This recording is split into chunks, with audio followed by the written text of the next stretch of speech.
Ya, Assalamualaikum warahmatullahi wabarakatuh. Selamat sore pemirsa Setia TV 9 Nusantara, baik yang menyaksikan secara langsung melalui layar kaca televisi ataupun juga melalui live streaming YouTube kami di TV 9 Official, ataupun juga peserta yang langsung bergabung melalui Zoom Meet kami, yaitu tentunya kembali dalam Muktamar Talk episode keempat. Masih bersama saya Putri Humairah.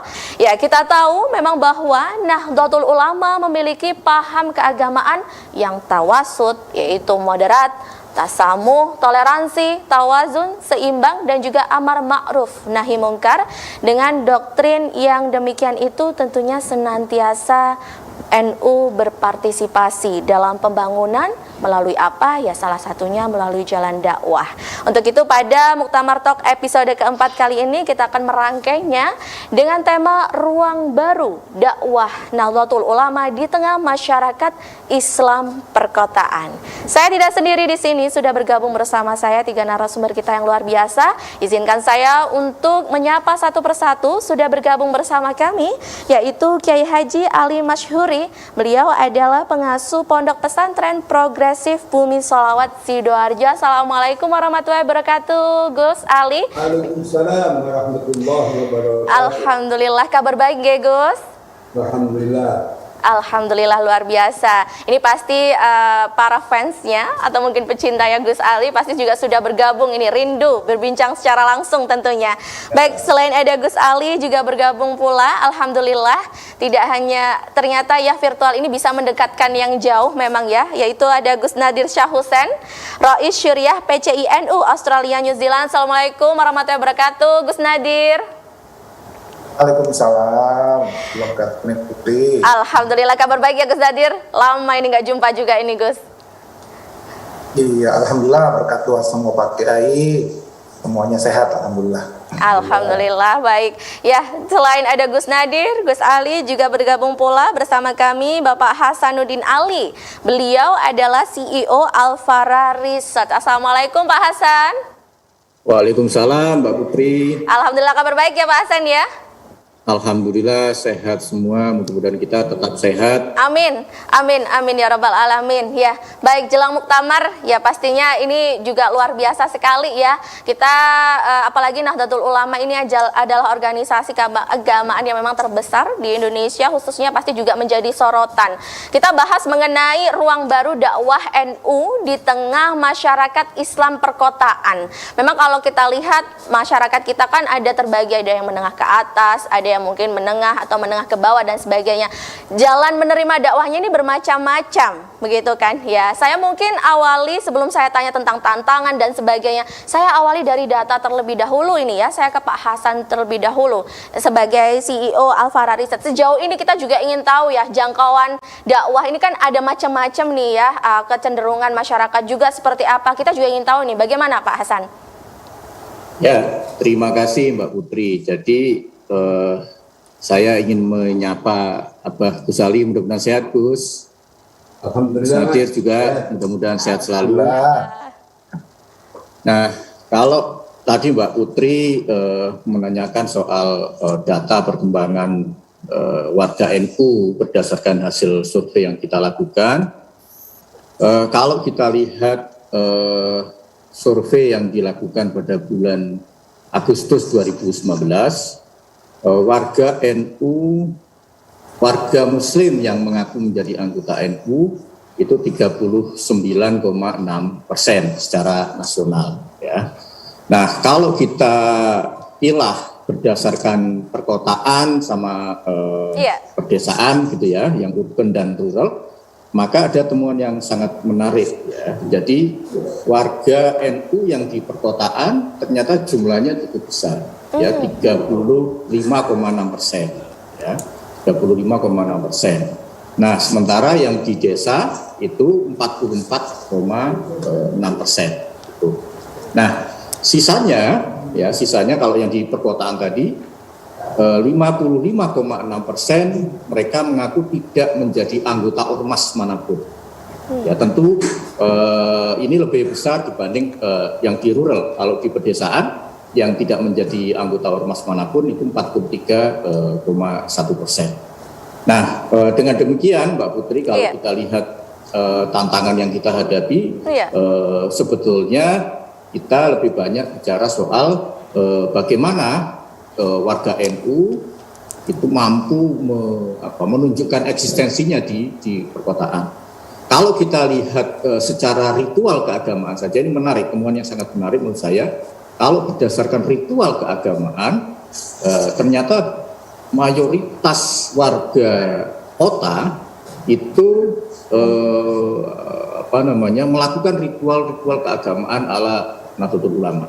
Misalkan data yang saya punya, orang kota yang melakukan tahlilan itu jumlahnya 81,4, ya, beda sedikit dengan orang desa yang 83,2%. Yang merayakan Maulid itu juga besar sekali, 87,9. Nah, memang kalau dilihat dari sisi rakaat tarawihnya, itu mayoritas memang orang kota lebih banyak melakukan tarawih 11 rakaat, ya, angkanya di 56,1%, mereka melakukan tarawih 11 rakaat. Jadi secara modal sosial terkait dengan ritual keagamaan, sebetulnya masyarakat perkotaan ini ritualnya adalah ritual ala Nahdlatul Ulama, ya. Nah, memang ada tantangan, terutama kenapa masyarakat kota yang banyak melakukan ritual keagamaannya ala Sunnah wal Jamaah, ala Nahdlatul Ulama, tapi dari sisi keterikatan terhadap Nahdlatul Ulama itu masih rendah, hanya 35,6% yang mengaku menjadi anggota Nahdlatul Ulama. Nah, dari angka-angka tadi, tantangan kita sebetulnya selain perkotaan tadi adalah juga anak-anak muda yang tinggal di perkotaan, ya. Nah, data selanjutnya yang ingin saya tunjukkan adalah kita semua tahu internet itu menjadi ruang dakwah baru bagi masyarakat Indonesia, tidak hanya di perkotaan dan di pedesaan. Gus Nadir sudah menjadi contoh teladan buat kita semua yang banyak melakukan dakwah, berdialog dengan masyarakat melalui Twitter, melalui Instagram, sosial media yang banyak diikuti oleh masyarakat Indonesia. Nah, penetrasi internet di Indonesia itu memang tinggi sekali, terutama di perkotaan. Masyarakat kota yang sudah terkoneksi dengan internet itu 87,5%. Jadi hampir 90% masyarakat perkotaan itu sudah terkoneksi dengan internet. Artinya apa? Dakwah yang kita lakukan di masyarakat kota, suka tidak suka, salah satu medium yang paling efektif adalah melalui digital, melalui internet. Itu beberapa data yang bisa saya sampaikan untuk memantik diskusi kita pada sore hari ini. Terima kasih Mbak Putri. Baik, terima kasih Pak Hasan ya sudah mengawali kita mengetahui bagaimana data dan juga hasil riset atau survei ya. Ini juga menarik ya, mulai dari pengakuan dulu nih. Pengakuannya ternyata sekian persen. Tapi yang melakukan ritual secara sosial malah besar, cukup besar sekali ya. Mereka melakukan ala Nahdliyin seperti itu. Nah, setelah itu juga yang saya catat adalah dari segi teknologi juga. Mungkin saya beralih ke Kiai Haji Ali Masyhuri ya. Iya, Gus Ali atau yang biasa kita sapa Gus Ali nih ya. Mungkin biar kita lebih akrab.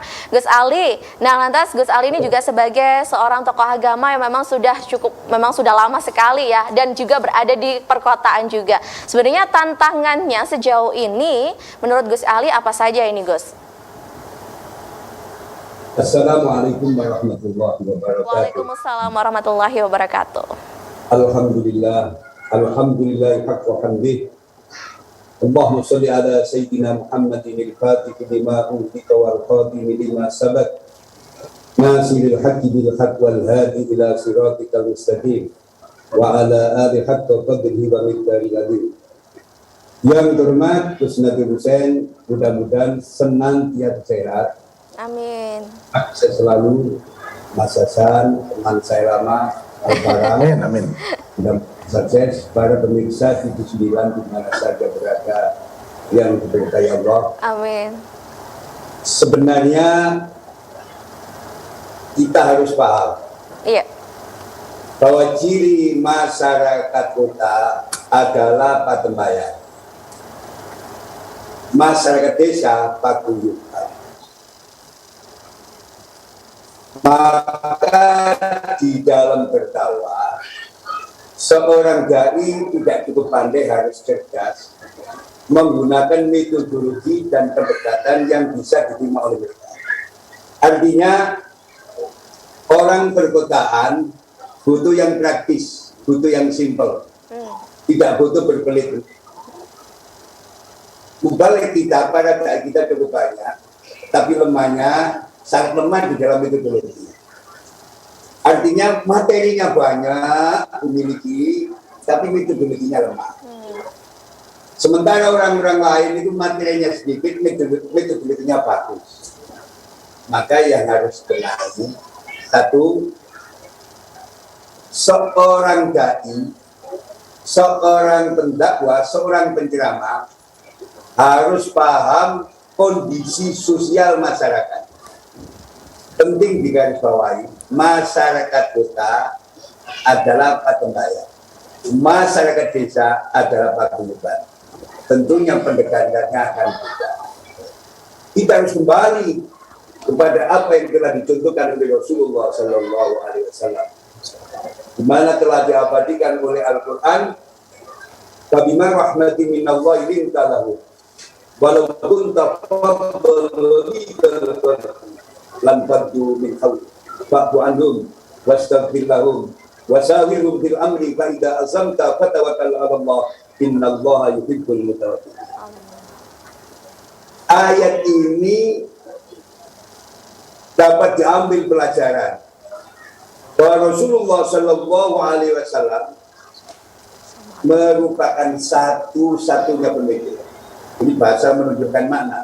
Saya bilang satu-satunya, tidak ada yang lain. Kalau saya bilang salah satu, masih ada yang lain. Satu-satunya pemimpin yang mampu mewujudkan tatanan masyarakat yang sejuk, harmonis, damai, sejahtera, adil, makmur, demokratis, dan terbuka. Mungkin timbul pertanyaan, senjata apakah yang digunakan Rasulullah Sallallahu Alaihi Wasallam di dalam membangun tatanan masyarakat? Jawabnya, Rasulullah Sallallahu Alaihi Wasallam dalam membangun tatanan masyarakat menjadikan kelembutan dan kasih sayang sebagai panglima. Kalau Mbak Uti tidak ada baik, tuntunan dan juga kasih sayang. Jadikan kelembutan dan kasih sayang sebagai panglima. Sebagaimana sabda beliau Rasulullah Sallallahu Alaihi Wasallam, "Ar-Rahimun yarhamumur Rahman, irhamu man fil ardi yarhamkum man fis sama." Rawahul Bukhari. Orang-orang yang penyayang akan disayang oleh Zat yang Maha Penyayang. Sayangilah apa yang di bumi, niscaya kamu akan disayang oleh apa yang ada di tanah. Ini harus benar-benar dijadikan panglima saudara. Harus mengedepankan kelembutan dan hindari pesan-pesan dakwah yang kasar, menghujat, jangan menghakimi. Karena prinsip dakwah adalah merangkul, bukan memukul. Prinsip dakwah adalah mengobati, bukan menyakiti. Prinsip dakwah adalah mencari teman, bukan mencari lawan. Sepanjang tokoh-tokoh NU konsisten, istiqomah di dalam berdakwah dengan pendekatan yang halus, sejuk, penuh kearifan, insya Allah NU akan tetap jaya. NU akan tetap di hati masyarakat. Jangan sampai mubalik-mubalik kita mengusung tema-tema yang mengundang perpecahan. Usahakan umat Islam mencari titik kesamaan, jangan terjebak pada titik perbedaan.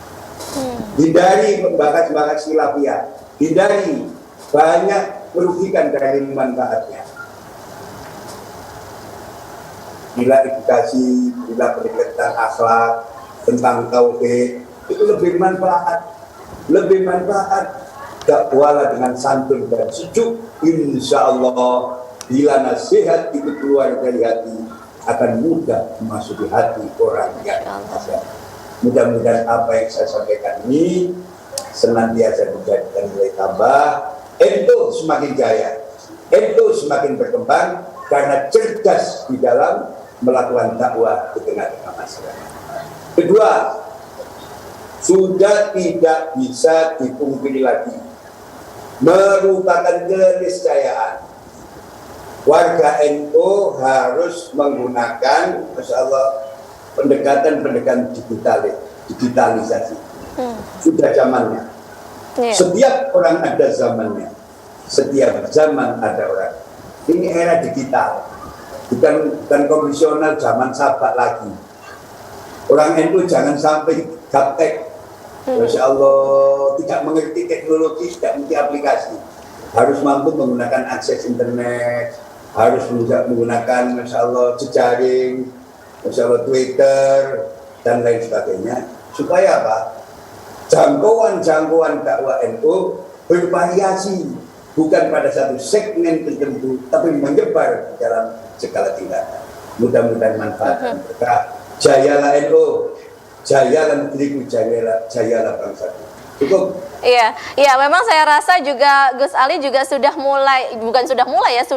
lama juga ya menggunakan pendekatan secara digital juga ya Gus ya. Dalam mengikuti Gus Nadir itu saya. Mengikuti Gus Nadir. Iya, kalau saya lihat juga Gus Ali juga sering menuliskan quotes juga tersebar. Nah, nanti kita juga akan lanjut kembali. Tadi sempat disinggung juga ya, salah satunya yang memang khas pendekatannya melalui teknologi dan juga digitalisasi adalah Gus Nadir yang memang famous di dunia Twitter, pertwitteran. Baik, kita akan lanjutkan kembali ya Gus Ali dan juga Pak Hasan dan juga Gus Nadir serta seluruh peserta serta pemirsa di rumah. Perbincangan kita mengenai ruang dakwah NU di tengah masyarakat perkotaan. Usai jeda tetap bersama kami dalam Muktamar Talk.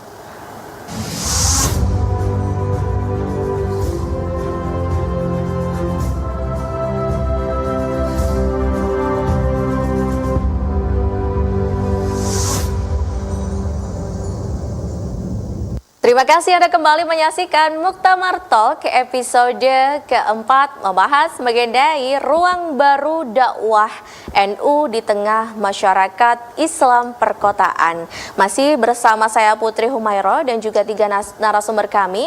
Namun sebelumnya saya ingatkan bagi Anda nanti yang ingin bertanya, baik peserta melalui peserta webinar, Anda bisa nanti di segmen 3 Anda bisa raise hand atau mungkin ketik di kolom chat pertanyaan Anda dan juga nama Anda asal dari mana, atau mungkin pemirsa di rumah silahkan Anda bisa bergabung bersama kami melalui nomor kami di 031 566 0109. Nah, insya Allah pertanyaan Anda akan dijawab atau mungkin hal-hal yang ingin ditanyakan ini bisa ditanggapi langsung bersama dengan 3 narasumber kami. Nah, kembali bersama dengan saya ingin berbincang bersama dengan Gus Nadir. Gus Nadir tadi sudah diungkapkan mengenai data juga dari Pak Hasan dari CEO Al-Farah Research, lalu juga Gus Ali sudah memaparkan bagaimana juga sudah menyinggung ya bagaimana keperluan atau kebutuhan di masyarakat perkotaan juga dalam hal dakwah. Nah, menurut Gus Nadir, bagaimana sih Gus untuk kebutuhan dakwah khususnya di masyarakat Islam di perkotaan? Bagaimana Gus? Ya, terima kasih Ning Putri. Ini saya niatkan mengaji langsung kepada Pak Kiai Ali Masuri ini. Saya hadir di sini, alhamdulillah. Alhamdulillah. Bisa ikut mengaji juga ada sahabat saya ini, Mas Hasanuddin. Ini forum kangen-kangenan jadinya. Mudah-mudahan nanti kita ketemu semua di Muktamar Lampung. Amin, amin ya rabbal alamin. Nah, jadi kalau sudah Pak Kiai kita tadi sudah bicara, kemudian tadi sudah ada data-data dari Mas Hasan tadi, saya kira diskusinya sudah selesai nih. Janganlah Gus, kita juga ingin tahu nih insight atau pandangan dari Gus Nadir nih pastinya ya, yang memantau Indonesia dari jauh, ibaratnya seperti itu. Jadi saya hanya menambahkan sedikit saja dari narasumber kita tadi. Iya. Saya ingat kisah Nabi Musa, ketika Nabi Musa itu ditanya dalam Quran surat Toha ayat 17, wa matilka biyaminik ya Musa, apakah itu yang ada di tangan kananmu hai Musa? Nabi Musa menjawab, ini tongkatku gitu. Nah, Allah memberikan mukjizat berupa tongkat kepada Nabi Musa karena yang dihadapi al-mad'unya, yaitu objek dakwahnya adalah masyarakat yang bercirikan kepada kepercayaan terhadap sihir, sehingga kita tahu tongkat Musa itu bisa berubah menjadi sihir. Nah, sekarang di dunia modern, dunia perkotaan saat ini, bukan lagi percaya kepada sihir dan gaib masyarakat perkotaan. Ciri-cirinya tadi sudah dijelaskan oleh Pak Kiai kita. Nah, apa sihir masyarakat perkotaan? Sekarang itu teknologi. Jadi kalau ada pertanyaan, wa matil kabiyaminik, ya ahdiyin, ya, maka apa yang ada di tangan kananmu, wahai para dai NU ini, ya, maka jawabannya ada phone sekarang, ada smartphone jawabannya. Ya, smartphone. Nah, ini dia tongkat kita saat ini, yaitu berupa smartphone untuk menghadapi sihir teknologi. Sehingga kemudian para dai di masyarakat perkotaan ini tidak akan bisa berdakwah dengan baik kalau tidak menguasai platform dakwah di masyarakat perkotaan. Nah, ini yang saya kira harus kita pahami bersama. Kalau bahasanya Pak Kiai Ali Masuri tadi, Neng Putri dicatat ini, tolong dicatat. Iya, baik. Saya bagian mencatat lah di sini ini kalau sudah sama Gus Ali. Baik. Gimana Gus Nadir? Ya, jadi karena itu kita masyarakat perkotaan yang tadi datanya 30% lebih berafiliasi kepada NU, sementara ritualnya melebihi angka afiliasi atau pengakuannya, itu menunjukkan kalau dulu NU itu dicirikan masyarakat tradisionalis di pedesaan. Maka ormas Islam yang modernis itu ada di perkotaan. Ternyata sekarang komposisi demografinya sudah berubah saat ini. Sementara manhaj dakwah kita belum berubah. Nah, ini jadi persoalan. Ya, ketika kemudian dulu orang-orang di kampung pindah ke kota. Biasanya Neng Putri, orang kalau sudah pindah ke kota tidak mau kampung. Betul. Jadi di kampung itu banyak orang NU mayoritas, di perkotaan juga mayoritas orang NU sekarang. Jadi bahwa dulu NU di desa, kaum modernis di kota, sekarang tidak lagi berlaku. Sekarang dan di desa sudah dipenuhi oleh orang-orang NU. Nah, ternyata pertama mereka tidak mau berafiliasi atau mengaku dengan NU, meskipun ritualnya NU. Iya, itu yang menarik ini Gus. Kira-kira kenapa ya Gus ya? Kenapa? Karena misalnya NU itu dicirikan adalah masyarakat yang patuh atau taklid kepada para kiai. Nah, masyarakat perkotaan rasional. Mereka bukannya tidak mau patuh, tetapi butuh penjelasan. Kenapa harus mengikuti dauh para kiai? Harus memberikan penjelasan. Kemudian juga orang-orang masyarakat kota ini mereka hendak melakukan dialog. Saya banyak mendapat pertanyaan, Neng Putri, kenapa ceramah para kiai NU itu tanya jawab, sementara ceramah dari kelompok modernis itu ada tanya jawab. Saya bilang, si santri jangankan bertanya kepada para kiai. Kami ini mengangkat kepala saja. Itu tidak, Kiai Ali Masuri itu kami tidak berani mengangkat kepala saja. Karena takdimnya begitu ya Gus ya. Baik. Ya, apalagi bertanya macam-macam. Nah, ini bagaimana kita mengubah mindset bahwa kepatuhan dan ketundukan serta adab kepada para kiai itu satu hal. Betul. Tetapi metode berceramah dalam bentuk dialog interaktif itu satu hal lain. Jadi tidak perlu dibenturkan. Gitu. Apalagi kalau kita punya kiai yang sekaliber Kiai Ali Masuri tadi, yang memang sekali berdialog dengan para jamaahnya, dengan anak mudanya. Bahkan kalau saya ke rumah beliau, saya pasti diajak makan di meja makan. Masya Allah. Luar biasa. Iya. Oke. Nah, jadi ini perubahan-perubahan yang harus kita pahami, gitu ya. Kita bisa memanfaatkan tongkat yang kita pegang saat ini, yaitu smartphone, berhadapan dengan masyarakat kota. Harus ada berbagai aplikasi yang memudahkan. Nah, ini perlu orang-orang IT di NU ini bukan hanya menyiapkan materi ceramah yang luar biasa seperti disampaikan Pak Kiai kita tadi itu. Baik. Dikatakan metodenya ya harus diperbaharui. Saya tambahkan toolnya, ya, alatnya, wasitnya itu juga harus kemudian diperbaiki juga. Saya kira nah, begitu. salah satunya ini adalah yang digunakan oleh Gus Nadir melalui media sosial ya Gus ya. Ya, kita dari Twitter, Ya. Instagram juga. Tapi sayangnya Gus Nadir sempat off nih ya Instagram sayangnya. Nah, Gus, apa sih Gus, kita juga ingin tahu sebagai tokoh agama yang memang aktif betul di media sosial, apa sih Gus tantangan atau mungkin yang dihadapi sejauh ini melihat warga netnya ini bagaimana Gus memandang dakwah juga khususnya di NU dalam Islam ini? Ya, jadi platform medsos itu beraneka ragam. Baik. Karakter dari tiap platform medsos itu berbeda-beda. Oke, ini yang harus dipahami ya Gus ya. Betul. Jadi karakter di Instagram dengan karakter di Facebook atau Twitter atau malah TikTok tentu berbeda. Gitu ya. Baik. Jadi kita tidak bisa pukul rata. Jadi makanya kalau Ning Putri perhatikan postingan saya dengan tim admin saya di Twitter, di Instagram, di Facebook itu berbeda. Nah, TikTok saya belum berani masuk. Nah, mungkin Ning Putri harus masuk ke TikTok ini. Insya Allah ya. Nah, jadi kalau kita sudah paham platformnya itu berbeda-beda, misalnya ya di Instagram itu memang lebih banyak video 1 menit ataupun postingan foto. Sementara di Facebook itu kita bisa pasang artikel. Oke. Penjelasan lebih panjang. Itu biasanya saya batasi 12 paragraf. Tetap Twitter itu karakternya terbatas, karakter hurufnya. Jadi tidak bisa kemudian kita panjang-panjang atau videonya pun hanya 2 menit 20 detik.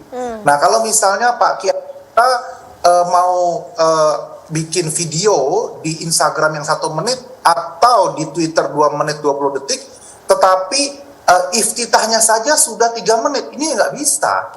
Kalau belum baca Alhamdulillah Rabbil Alamin hamdan katsira kama amar salatu wassalam. Nah, itu yang memvideokan itu habis 1 menit. Gus Ali ketawa nih Gus Ali. Baik. Iya. Gimana Gus Nadir? Iya. Belum ada isinya. Baik. Belum ada isinya. Nah, sementara kalau kita membuat video-video pendek, karena generasi milenial tidak tahan berkonsentrasi lebih dari 3 menit. Di samping mereka tidak pulsa melebihi 3 menit. Nah, punya kuota. Jadi karena itu kita harus padat. Nah, yang dibutuhkan oleh mereka ternyata setelah saya pelajari rupa explanation, tapi mereka tidak membutuhkan penjelasan atau bahasa Pak Kiai Ali Masrur tadi yang rumit penjelasannya, gitu ya. Yang dibutuhkan pernyataan, statement. Jadi misalnya kita tidak bisa mereka tidak mau kita jelaskan dulu secara usul fikihnya seperti apa, kawaid fasir seperti apa, nggak nyambung mereka. Artinya dia tidak mau tahu tentang dasarnya begitu ya Gus ya? Iya, dia langsung mau jadinya begitu. Iya, jadi maunya ini halal atau haram, baru kemudian ada penjelasannya, kenapa ini halal, kenapa itu haram. Maka perhatikanlah penjelasan dari tokoh-tokoh yang misalnya saya sebut sekarang sedang rame itu Ustadz Abdul Somad, misalnya ya, Ustadz Adi Hidayat. Coba perhatikan. Khalid Basalamah misalnya. Nah, itu pendekatannya tentu berbeda dengan pendekatan Gus Baha penjelasannya gitu. Nah, yang terakhir saya kira masukan dari saya adalah para kita itu hebat dengan lokal, dengan konten lokal. Nah, tetapi konten lokal ini diglobalkan, ini jadi masalah. Maksud saya begini. Karena akrab sekali dengan masyarakat, kayak kita itu menggunakan bahasa lokal, bahasa Jawa. Baik. Yang ketika tidak ada salahnya dengan itu, ketika itu diglobalkan, diposting di YouTube dengan bahasa Jawa, nah ini menjadi roaming buat orang yang tidak mengerti bahasa Jawa. Nah, karena tidak semua tahu bahasa Jawa gitu ya Gus ya. Ya, makanya kalau seperti timnya Gus Baha itu bagus. Ada subtitlenya, ada terjemahnya. Meskipun tidak bisa menangkap 100%, Tetapi ternyata usaha itu luar biasa dampaknya. Karena misalnya Ustadz Abdul Somad dia pakai bahasa Melayu Indonesia dari Sabang sampai Merauke bisa menikmati. Begitu para kiai NU seperti misalnya Kiai Anwar Zahid, Gus Muafid, gitu ya, yang tentu alim dan tidak kalah lucunya, tapi begitu bahasa Indonesia, misalnya lucunya hilang, gitu. Karena kadang Misalnya, terbawa dengan bahasa daerah begitu. Baik. Betul, begitu. Iya. Ya, jadi sebuah kekuatan yang tadinya sebuah kekuatan dalam dakwah face to face, ternyata sebuah kelemahan ketika sudah masuk digital. Nah, ini perlu kita pahami. Saya kira baik, begitu. luar biasa ini ya beberapa poin yang sudah saya catat begitu ya. Bagaimana dawuhnya dari Gus Ali, Gus Nadir juga saya catat poin-poinnya bagaimana yaitu kita pegang tongkatnya adalah smartphone dan juga bagaimana perubahan, bagaimana cara berbahasa, lalu juga dialek dan sebagainya itu juga perlu kita perhatikan ya. Secara lokal it's okay, tapi ketika untuk mengglobal, nah ini perlu menjadi PR kita bersama. Ya, baik, mohon izin Gus Nadir, Gus Ali dan juga Pak Hasan, ini juga sudah tergabung bersama kami ini ya pemirsa, yaitu Ketua PCNU Pasuruan yaitu Gus Ama. Mungkin ini juga bisa saya beri kesempatan juga ini untuk berbincang. Ini juga bisa mewakili kaum milenial ya. Assalamualaikum, selamat sore Gus Ama. Waalaikumsalam warahmatullahi wabarakatuh. Iya, alhamdulillah kabar baik ya Gus ya. Alhamdulillah. Ya Gus, ini ada Gus Nadir, ada Gus Ali, ada Pak Hasan juga. Boleh disapa dulu dong. Assalamualaikum Kiai Ali Masyuri, Prof Nadir Syah, Mas Hasanuddin Ali. Iya, ini ya Gus Ama, kita berbincang mengenai yaitu ruang baru dakwah NU di tengah masyarakat Islam perkotaan. Nah, yang namanya wakil dari milenial dan juga kita juga perlu kaderisasi dan sebagainya. Nah, bagaimana nih menurut Gus Ama tentang tema kita kali ini? Silakan Gus. Terima kasih Mbak Putri. Iya. Bismillahirrahmanirrahim. Saya secara tidak sengaja terseret atau terlibat dalam perbincangan para guru besar. Di sini ada guru kami Kiai Ali Masyuri, ada Prof Nadir Syah, Mas Hasanuddin Ali. Kami sudah belajar dari beliau-beliau semua dan saya di sini bukan sebagai narasumber tapi sebagai murid yang bisa memberikan feedback mungkin. Terkait dengan dakwah perkotaan, memang milenial kita atau tipikal masyarakat civil society 5.0 itu sangat bergantung pada informasi sebagaimana yang Prof Nadir Syah tadi sampaikan. Tapi yang menjadi kebingungan para kaum milenial adalah kita ini kebanjiran informasi. Sehingga kita kesulitan untuk menyeleksi mana yang benar, mana yang menyesatkan atau mana yang salah. Karena informasi itu semuanya datang bertubi-tubi dan itulah alam dari dunia informasi. Maka untuk semakin membuat dakwah NU atau dakwah Ahlussunnah wal Jamaah efektif, apa yang disampaikan oleh para guru besar ini luar biasa. Kami yang muda-muda ini bertugas untuk bagaimana bisa mengajak teman-teman muda yang lain agar pertama memperkuat logika keilmuan atau logika keaswajaan kita. Kenapa kita harus berahlus sunnah wal jamaah, kenapa kita harus bermadhab. Saya kira logika-logika ini yang tidak banyak dimiliki oleh anak-anak muda kita sehingga mudah terombang-ambing oleh informasi keislaman yang membingungkan. Ada yang mengajak untuk tidak bermadhab, ada yang mengajak untuk tidak berahlus sunnah wal jamaah. Maka yang harus kita kembalikan adalah logika-logika bermadhab, logika-logika beraswaja, yang itu harus diperkuat di kalangan anak-anak muda. Karena anak-anak muda ini yang biasa nongkrong, ya, yang biasa dialog, yang biasa ngobrol dengan teman-teman seusianya, sehingga yang paling mendesak adalah ya Prof Nadir Syah tadi menyampaikan bagaimana kita membuat langkah-langkah dakwah praktis sesuai platform. Itu memang harus dikuasai oleh generasi muda kita, khususnya di kalangan Nahdliyin. Dan yang kedua, fatwa para ulama untuk mendorong anak-anak muda khususnya santri atau alumni pesantren untuk tidak malu-malu.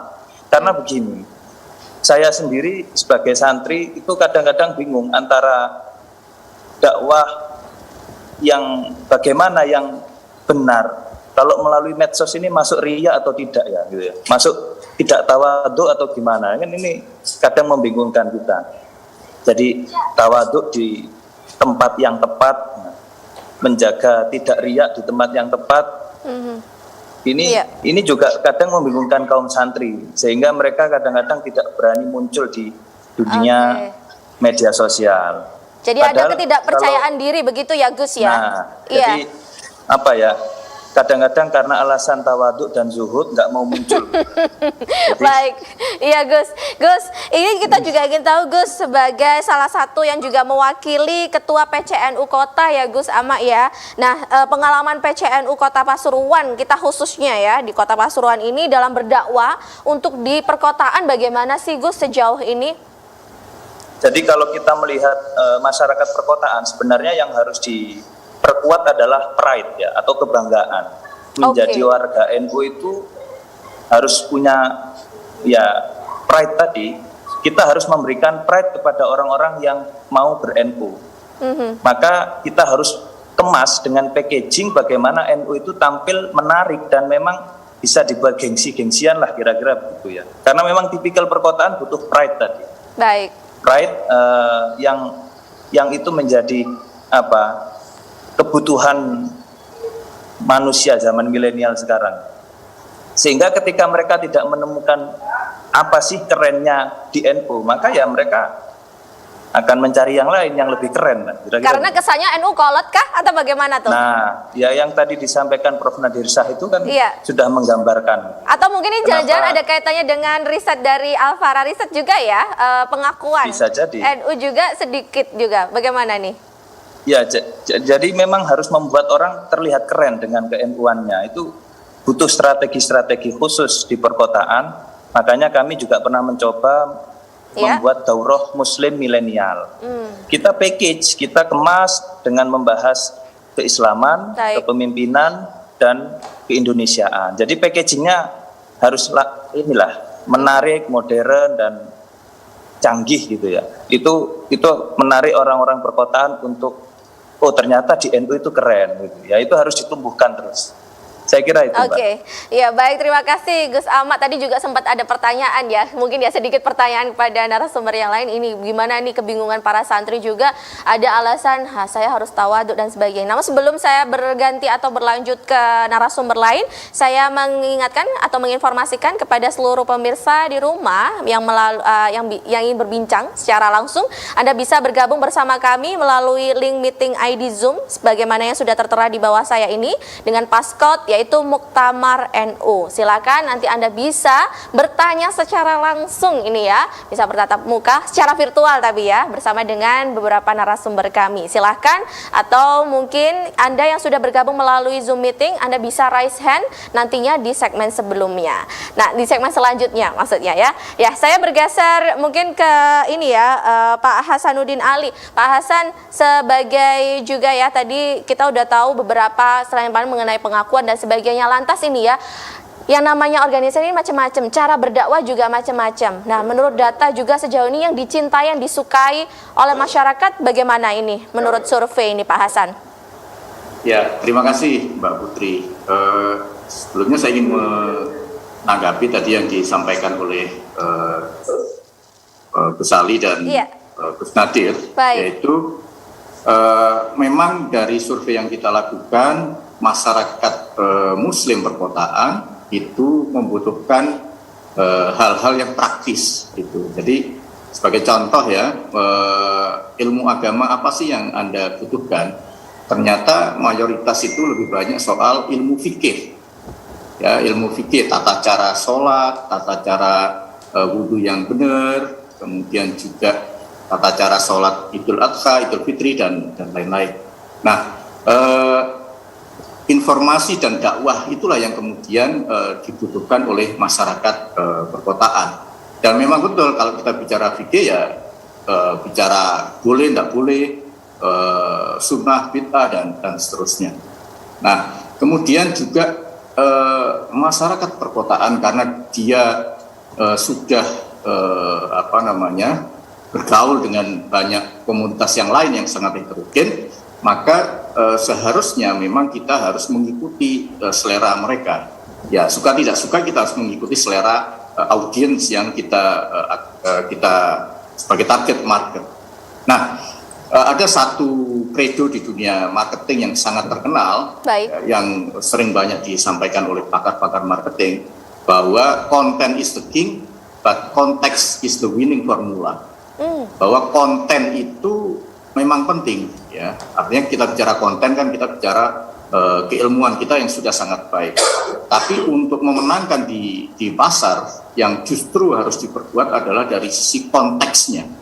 Konteks itu apa? Konteks itu adalah kemasannya, packagingnya, ya. Tadi Gus Ali dan Gus Nadir sudah banyak mengelaborasi bahwa cara kita dalam berdakwah, kontennya bisa sama, tapi caranya itu bisa beda. Nah, ini yang kemudian kalau kita bisa membuat konten dengan packaging yang baik, itu pasti akan bisa menarik masyarakat kota untuk mengikuti kita. Nah, ketika bicara packaging, kemasan dan seterusnya, maka sebetulnya kita tidak bisa berdiri sendiri, ya. Harus ada katakanlah content manajernya, harus ada production-nya. Nah, ini teman-teman yang lain sudah. Atau bagaimana itu maksudnya, Pak Hasan? Iya, pasti. Jadi memang harus ada tim yang memproduksi konten, memproduksi packaging, memproduksi meme dan seterusnya. Yang tadi Gus Nadir dalam berdakwah juga ada tim yang membackup. Jadi tidak bisa kita hanya melakukan sendiri, terus kemudian bicara sendiri dan seterusnya. Harus ada konten kreator, harus ada content manager, harus ada tim production-nya yang membuat konten-konten yang kita buat itu sesuai dengan saluran masing-masing sosial media. Nah, saya juga pernah berdiskusi dengan teman-teman sebelah, katakanlah begitu. Iya, baik. Mas Hasan, apa sih yang membedakan antara tim saya dengan teman-teman NU ketika berdakwah? Saya tanya balik, apa, Mas? Dia bilang gini, coba lihat dakwah yang dilakukan oleh para dai-dai NU. Yang pertama tadi disampaikan oleh Gus Nadir, monolog. Ya, jadi kita bukan dialog, bukan dialog. Terus kemudian ada kiai di atas, kemudian audiens di bawah, jamaah di bawah. Nah, sementara yang kelompok sebelah ini menyatu antara jamaah dan dai-nya, gitu. Nah, dia bilang begini, Mas, bagi saya audiens itu tidak perlu banyak, ya. Hanya 20-30 orang tidak masalah. Tapi pasca ceramah, kemudian dia reproduksi ke konten-konten di media sosial. Dia pecah-pecah 1 menit, 2 menit, 3 menit, kemudian dipublish di sosial media. Jadi bagi mereka broadcast itu lebih penting dari pelaksanaan secara langsung. Gitu. Iya, betul. Itu Mbak Putri, kalau berdasarkan dialog saya dengan beberapa teman yang menggeluti dunia marketing. Oke, luar biasa ya. Bagaimana dari sisi riset dan juga survei kita tahu ya, akhirnya pasarnya seperti apa sih sebenarnya yang dibutuhkan di masyarakat Islam perkotaan. Saya bergeser ke Gus Ali. Gus Ali, tadi sempat juga disampaikan dari Mas Hasan juga, ada Gus Nadir juga, serta yang terakhir ada Gus Ama menyatakan juga sedikit keresahannya ya, secara implisit, secara tidak langsung ya, para santri ini nampaknya juga kurang percaya diri, kayak tidak nampak, wah ini saya nanti riak nggak ya, tawaduk nggak ya ketika saya juga men-show up-kan di media sosial. Bagaimana menurut Gus Ali? Luar biasa. Jadi kita harus cerdas menangkap fenomena ini. Apa yang disampaikan oleh Gus Nadir, penekanannya kita harus cerdas berkomunikasi. Hal ini kalau kita kembali kepada Al-Quran bisa kita ketemukan pada surat Luqman ayat 18. Wala tusair haddaka linnasi wala tamsi fil ardi marha. Innallaha la yuhibbu kulla mukhtalin fakhur. Beliau Ibnu Katsir sangat cerdas menafsirkan ayat ini. Pakar-pakar komunikasi dunia belum berbicara teori komunikasi. Al-Quran sudah berbicara komunikasi. Bila Anda berbicara dengan orang atau diajak bicara orang, jangan memalingkan wajah. Tataplah wajahnya. Perlakukan lawan bicaramu dengan baik, sopan, akrab, agar tercipta suasana kekeluargaan hangat. Jadi di dalam berdakwah kita harus cerdas berkomunikasi. Seorang kiai tidak cukup menguasai materi qala ta'ala dan qala Rasulullah, tapi harus memahami psikologi massa, bahasa-bahasa rakyat, bahasa-bahasa yang mampu ditangkap oleh mereka. Harus kita usahakan. Jangankan kita di hadapan petani berbicara tentang ozon, angkasa luar. Jadi ukurlah kemampuan, ukurlah sampai sejauh mana pemahaman agama mereka. Lebih-lebih berbicara di masyarakat kita. Sekali lagi, butuh yang praktis, butuh yang mudah, tidak butuh yang sulit. Maka tidak perlu banyak bahasa bunga, tidak perlu banyak mukadimah. Yang penting goalnya. Bisa dilanjut? Bisa dilanjut Pak Putri? Iya.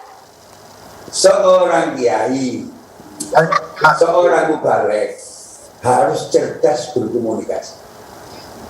Seorang pemimpin organisasi, pemimpin perusahaan, bila ingin sukses dan berhasil, harus cerdas berkomunikasi. Ini kalau kita kembali bahasanya Gus Nadir, maaf tanpa merasa hormat. Iya. Musa itu lesannya kurang bagus. Karena waktu kecilnya masa dipasangi Fir'aun dengan bara api. Sehingga mengajukan permohonan doa kepada Allah untuk diberi pendamping. Maka Allah mengutus Nabi Harun alaihissalam. Jadi Nabi Harun ini mempunyai keunggulan komunikasi, suaranya bagus untuk menopang dakwanya Nabi Musa alaihissalam. Masya Allah. Jadi NU harus cerdas berkomunikasi. Kepada siapa berbicara, apa yang dibicarakan. Contoh, Ya. di era pandemi semacam demikian. Baik. Ya, jangan rangkan sodako, orang tidak makan, banyak PHK. Insya Allah kita harus bagaimana rangkan sabar, supaya pulang pengajian ada energi baru, gairah baru, semangat baru, bahwa Islam mampu menjawab tantangan zaman. Karena mubaliknya cerdas. Kadang-kadang itu berbicara di hadapan petani yang gagal, panennya gagal, mubaliknya bicara mana kosot sodakotun min malin wa mazadallahu abdan bi afwin illa isya. Wa ma tawadu ahadun lillah illa rabballah. Rawah Muslim an Abi Hurairah. Hadisnya sahih. Tapi kebutuhan masyarakat, psikologi masyarakat dalam keadaan susah. Quran yang dibawa bagus, bacanya bagus, tajwidnya bagus, sautnya bagus, hadisnya sahih. Tapi tidak sesuai dengan kebutuhan orang yang mendengarkan. Maaf, dakwah akan gagal dengan sendirinya. Understand Mbak Putri? Understood. Baik, luar biasa. Jadi seorang mubalek harus cerdas membaca situasi. Baik. Seorang mubalek harus ngerti sosiologi, harus ngerti psikologi massa, harus mengerti antropologi, supaya gambarnya tidak menyinggung perasaan masyarakat. Baik. Contoh, kalau berbicara di muslimat itu, maaf. Iya. Baliknya jangan rangkan poligami. Bisa. Ayatnya benar. Tapi kalau di hadapan ibu-ibu rangkan poligami, baliknya bisa di kartu merah. Iya. Kalau namanya salah bisa di kartu merah. Di Surabaya ada seorang mubalek yang saya tolong di kartu merah itu. Tidak laku. Karena tidak bisa menyesuaikan dengan siapa berbicara. Begitu ya Gus ya? Terima kasih ya. Iya, baik ya. Poin yang bisa kita tangkap yaitu bagaimana untuk pintar berkomunikasi, pintar membaca situasi, itulah yang disampaikan oleh Gus Ali. Baik, kita akan lanjutkan kembali pemirsa di segmen selanjutnya. Kami akan memberikan kesempatan bagi Anda peserta atau mungkin pemirsa di rumah untuk bertanya secara langsung bersama dengan narasumber kami. Tetap bersama kami di Muktamar Talk.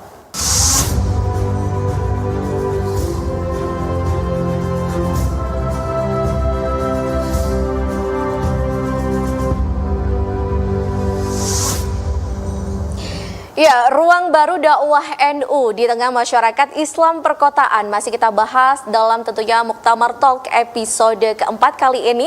Dan di segmen ini kami mempersilahkan bagi Anda pemirsa di rumah baik yang sudah bergabung bersama kami melalui channel YouTube kami yaitu live streaming atau melalui Zoom meeting, silakan Anda bisa raise hand. Kami persilakan untuk bertanya. Silakan, ada pertanyaan yang masuk?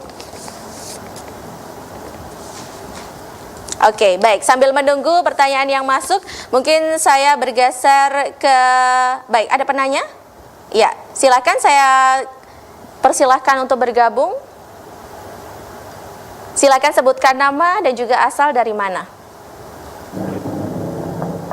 Assalamualaikum warahmatullahi wabarakatuh. Waalaikumsalam warahmatullahi wabarakatuh. Dengan siapa? Dengan Anissa, Mbak. Ya, baik. Arifah dari mana ini, Mbak? Dari Anissa, Mbak. Anissa. Baik, silakan. Iya. Assalamualaikum warahmatullahi wabarakatuh. Terima kasih kepada moderator yang telah memberikan waktu kepada saya dan juga para narasumber yang saya hormati. Saya ingin bertanya tentang baik, kami mohon ini Mbak sebelumnya bisa nyalakan kameranya terlebih dahulu supaya bisa berbincang secara langsung. Mohon maaf, ini kondisinya tidak memungkinkan, jadi saja ya. Iya, baik, silakan Mbak Arifah, silakan. Saya ingin bertanya dua pertanyaan mungkin ya. Satu, bagaimana kita merespon para dai atau penceramah yang mudah memberikan fatwa secara instan di pengajiannya. Yang kita ketahui bahwasannya dalam proses ijtihad itu kan tidak mudah ya. Di mana MUI, NU dan NU Muhammadiyah dan MUI saja memiliki ijtihad dan metode tersendiri dalam berfatwa gitu. Namun para pendakwah ini ada sebagian yang memang mudah memberikan fatwa di dalam ceramahnya secara instan sehingga memang memberikan kegaduhan di masyarakat gitu. Ya itu sebenarnya harus ada pertimbangan khusus sehingga masyarakat kita ini tidak gaduh gitu ya. Itu satu kritik sih bagi saya juga gitu. Nah, bagaimana kita merespon para pendakwah yang mudah memberikan fatwanya gitu di ceramahnya secara instan gitu ya.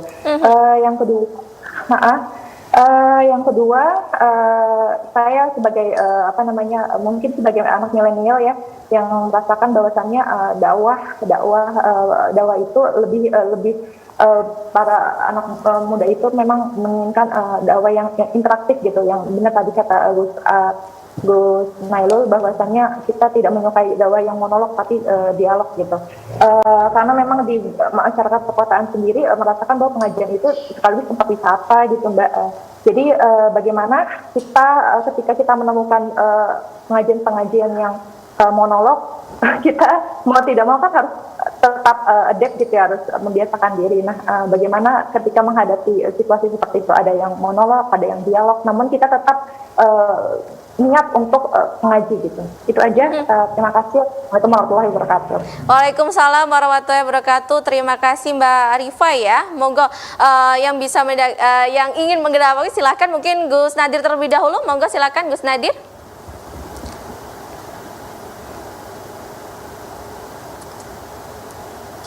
Ya, apa intinya tadi, Iya, jadi yang pertama adalah bagaimana sih untuk merespon pendakwah yang mungkin fatwanya ini suka secara instan ya, sedangkan untuk di MUI atau mungkin Nahdlatul Ulama atau Muhammadiyah pun juga perlu pertimbangan dalam beristihad seperti itu. Bagaimana kita sebagai masyarakat biasa untuk merespon? Ya, jadi para dai itu mesti paham bahwa mereka itu bukanlah hakim, bukanlah seorang mufti, tapi hanyalah seorang dai. Nah, itu. Nah, seringkali ini jadi kacau balau. Dia dai, terus dia merasa juga sebagai mufti yang bisa memberikan fatwa, malah kadang-kadang bertindak selaku hakim yang menentukan nasib orang lain. Nah, jadi kalau dai ya dai aja, gitu. Ini suatu profesi yang juga mulia. Nah, tapi jangan melebar ke profesi-profesi lainnya. Nah, saya merasa bahwa memang saat ini, apalagi tadi Gus Nailur Rahman tadi sudah menyampaikan, kita nih banjir informasi kan begitu. Nah, bagaimana kita memfilternya sekarang? Itu yang menjadi persoalan kita. Termasuk memfilter para dai-dai yang tadi bertindak di luar kapasitasnya. Baik. Nah, menurut saya memang sekarang harus ada tanggung jawab dari ormas-ormas Islam. Baik. Jadi kalau misalnya Nahdlatul Ulama itu memang harus memberikan pelatihan-pelatihan dan ujungnya memberikan semacam endorsement. Apakah kita sebut sebagai sertifikasi ataukah kita sebut dengan istilah lainnya ya, yang kemudian Muhammadiyah juga melakukan itu, Majelis Ulama Indonesia juga melakukan itu, dan para ormas-ormas Islam ini harus bertanggung jawab. Sehingga kemudian kalau ada dai yang nakal, maka ormas Islamnya itu yang kemudian yang akan menyentil langsung, yang akan itu kalau perlu sertifikasinya itu ditarik. Berarti ada SP begitu ya Gus ya, surat peringatan. Betul. Ya, bagaimana kemudian dengan dai-dai yang tidak punya afiliasi itu? Nah, itu yang harus dipertanyakan. Kalau sudah dia tidak punya afiliasi dengan ormas Islam manapun, kemudian dia juga tidak punya sanad keilmuan, ya, apalagi kemudian bidangnya ternyata bukan bidang agama. Nah, ini harus hati-hati kita. Dengan sendirinya kalau masing-masing ormas Islam menjaga para dai-nya, ya, maka kemudian ruang gerak bagi para dai abal-abal tadi ini akan menjadi sempit, gitu. Nah, saya tidak setuju kalau sertifikasi itu dilakukan oleh pemerintah, karena nanti menjadi politis. Yang saya usulkan sertifikasi para dai itu dilakukan oleh ormas Islam itu sendiri, sehingga ormas-ormas Islam tidak lepas tangan. Jadi kalau ada dai ngasih fatwa ngawur gitu, atau dai itu kelakuannya aneh-aneh, ya, atau ngasih yang tidak tepat, atau malah menyebar hoax misalnya. Nah, yang pertama harus menyentil itu ya ormas Islam. Saya sendiri misalnya, kalau saya misalnya melakukan kesalahan, yang pertama kali menelpon dan menyentil saya pasti Kiai Andri Masuri. Masya Allah. Baik. Jadi ini cara kita untuk menjaga, saya kira begitu. Adanya perlunya ada peran dari ormas Islam begitu ya Gus ya. Nanti kita ada satu pertanyaan lagi nih dari Mbak Arifah, yaitu mengenai perlunya dakwah interaktif atau mungkin dialog. Saya juga ingin tahu tanggapan dari Gus Ali dan juga Pak Hasan. Usai jeda, usai kita rehat sejenak pemirsa, untuk itu tetap bersama kami dalam Muktamar Talk.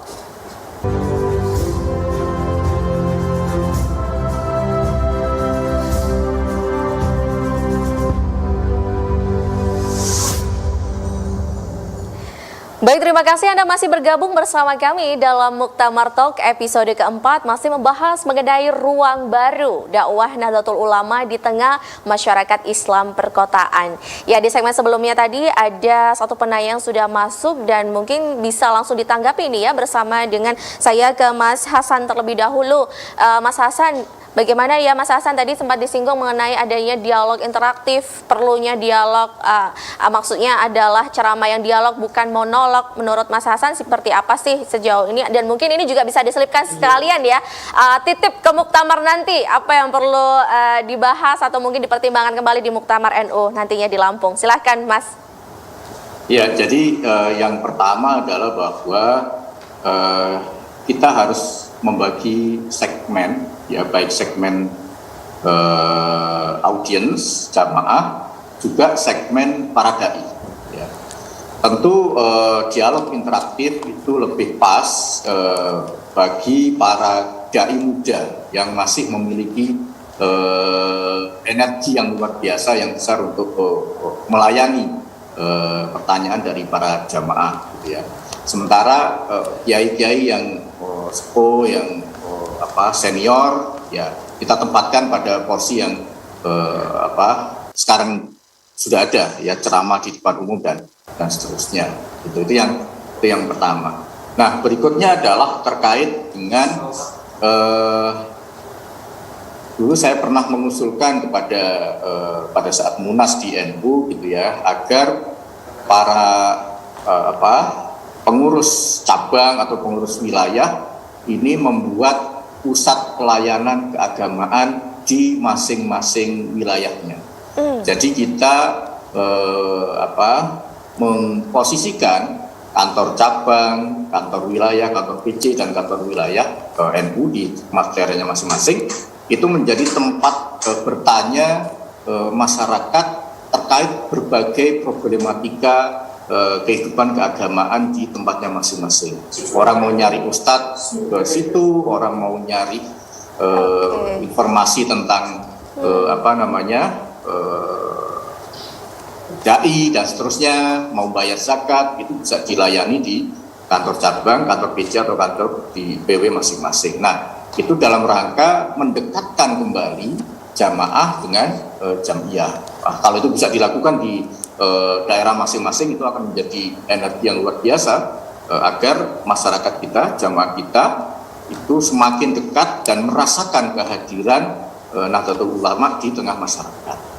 Itu, Mbak. Oke, baik ya. Terima kasih Pak Hasan. Saya bergeser ke Gus Ali. Gus Ali, monggo Gus Ali, tadi ada pertanyaan mengenai hal tersebut. Dan mungkin di segmen terakhir ini apa sih yang perlu nanti digodok kembali ini ya terkait dakwah, PR-nya apa saja dan hal-hal apa saja yang perlu diperhatikan nantinya di Muktamar NU. Silahkan Gus. Simpel saja, barang siapa hidup dengan ilmu akan menemukan kemudahan. Barang siapa hidup dengan seni akan menemukan keindahan. Di dalam berdakwah yang menghadapi masyarakat macam-macam, seorang mubaligh harus cerdas membaca audiens. Maka dibutuhkan seperangkat ilmu yang cukup kepada siapa berbicara dan materi apa yang diusul.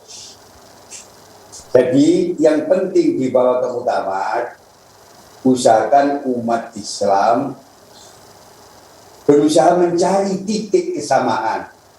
Jangan sampai umat Islam terjebak mencari titik perbedaan. Lebih-lebih orang NU rapatkan barisan, susun kekuatan, apalagi punya tagline mengusung kemandirian. Seseorang bisa mandiri manakala percaya diri. Seseorang percaya diri manakala tauhidnya benar.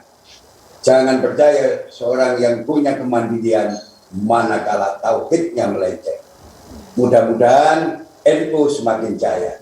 NU menemukan jati dirinya, berusaha mencari titik kesamaan, bukan mencari titik perbedaan.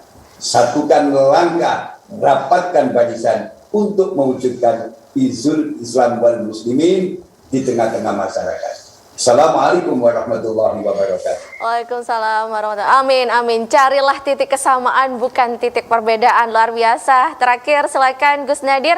Monggo, apa yang bisa disampaikan di segmen kali ini? Silakan Gus. Iya. Baik. Oke, sepertinya kita terputus bersama dengan Gus Nadir. Baik, ya, baik. Tadi sudah banyak hal yang disampaikan, yaitu terkait mengenai ruang baru dakwah NU di tengah masyarakat Islam perkotaan, yaitu bagaimana pesan-pesan dari beberapa narasumber kami dan juga bagaimana pandangan secara data dan sebagainya. Lalu juga kita ada beberapa catatan ya, yaitu pentingnya bagaimana segmentasi untuk para dai, lalu segmentasi untuk para jamaah juga, lalu pentingnya juga pusat pelayanan keagamaan yang itu juga bisa membuat Nahdlatul Ulama lebih dekat bersama dengan masyarakat dan juga lebih dikenal. Terima kasih untuk Pak Hasan selaku CEO Al-Farah Research sudah bergabung bersama kami, dan juga terima kasih kepada Kiai Haji Ali Masyuri, pengasuh Pondok Pesantren Progresif Bumi Salawat Sidoarjo, dan juga saya ucapkan terima kasih tadi sempat bergabung juga kepada Gus Nardin Syah Hussein, Rais Syuriah PCINU Australia New Zealand, dan juga terima kasih kepada seluruh peserta Zoom meeting yang sudah bergabung bersama kami, serta seluruh pemirsa di rumah, baik yang menonton atau menyaksikan secara langsung melalui layar kaca televisi atau mungkin melalui live streaming. Dan saya rasa demikian juga Muktamar Talk episode keempat kali ini. Kita akan berbincang mengenai tema-tema yang luar biasa lainnya, tentunya yang tak kalah menarik. Ya, kalau kata kali ini berbincang mengenai bagaimana ruang dakwah yang memang juga menjadi lahannya NU ini sangat luar biasa sekali. Bagaimana memaksimalkan kembali ya sumber daya manusia, SDM-nya, tidak hanya di keilmuan atau di kontennya, tapi juga bagaimana kita mengemas secara konteks dan juga packagingnya. Demikian Muktamar Talk episode keempat. Semoga bermanfaat dan sampai jumpa. Saya Putri Humara pamit undur diri. Wallahul muwaffiq ila aqwamit thoriq. Wassalamualaikum warahmatullahi wabarakatuh. Sampai jumpa.